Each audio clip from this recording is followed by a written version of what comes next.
There is no religion of peace. Let me say that again for you. There is no religion of peace. See, a religion by definition is a system of works or system of rituals. Okay? And human religion is designed to try to get people closer to God. And a defining characteristic of any religion in its ritual is to be exclusive in the way it tries to get people closer to God, or tries to get the gods to work for people. Religion doesn't work to get to God or to get God to do things for people if God is truly sovereign. And so you could tell when an ideology, we'll call it that, we'll call it an ideology because it's not about religion or ritual, right? Because none of that works. There's no religion of peace. Every religion is telling you to go do something, go conquer something, okay? Conquer life or conquer eternity or whatever it is. No religion of peace.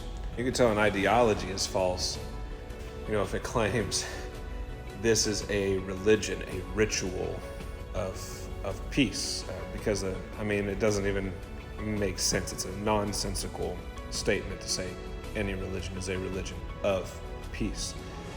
There can be peaceful ideologies, right?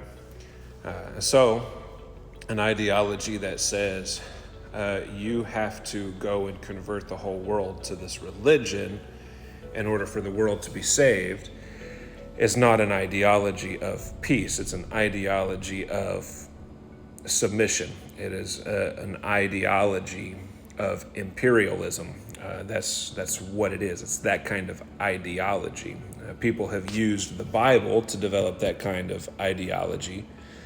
And Muhammad certainly had that kind of ideology when he spoke the words that would later be compiled into several different versions of the Quran. Okay, so we look at the ideology of Christ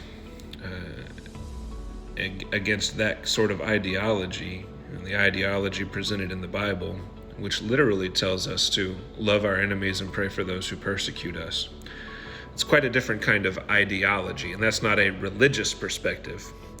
That is a mindset. It is self-sacrifice rather than self-gain. Most worldly religious perspectives tell us how to gain the whole world or to gain heaven or anything. And Christ taught us to deny ourselves, to take up our crosses and follow him. It's completely opposite the ways of the world and the ways of every worldly religion ever invented by the systems of man according to the sinful ideologies of people. And even so much so, like when Paul addressed a bad church in 1 Corinthians, he called them saints by God's choosing, not by the will of their own flesh. And Paul even claimed to have his position as an apostle, as a missionary, by God's will and not by his own will. All of these realizations are just very humbling for us. And Paul, when he spoke to the bad church, he spoke to edify them, despite their sin, despite what they were doing in their midst that was evil.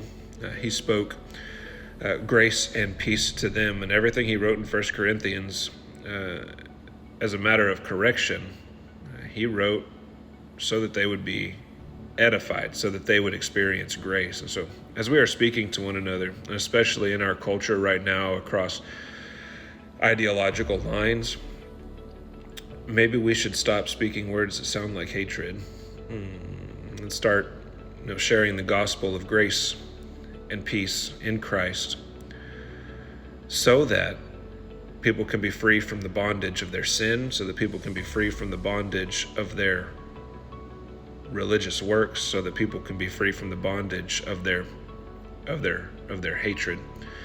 We want people to be free, and Jesus is literally the only one who offers any kind of way to freedom, religious or ideological.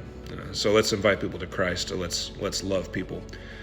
Let's love one another like Christ loves his church, and let's love sinners like Christ did when he died on the cross.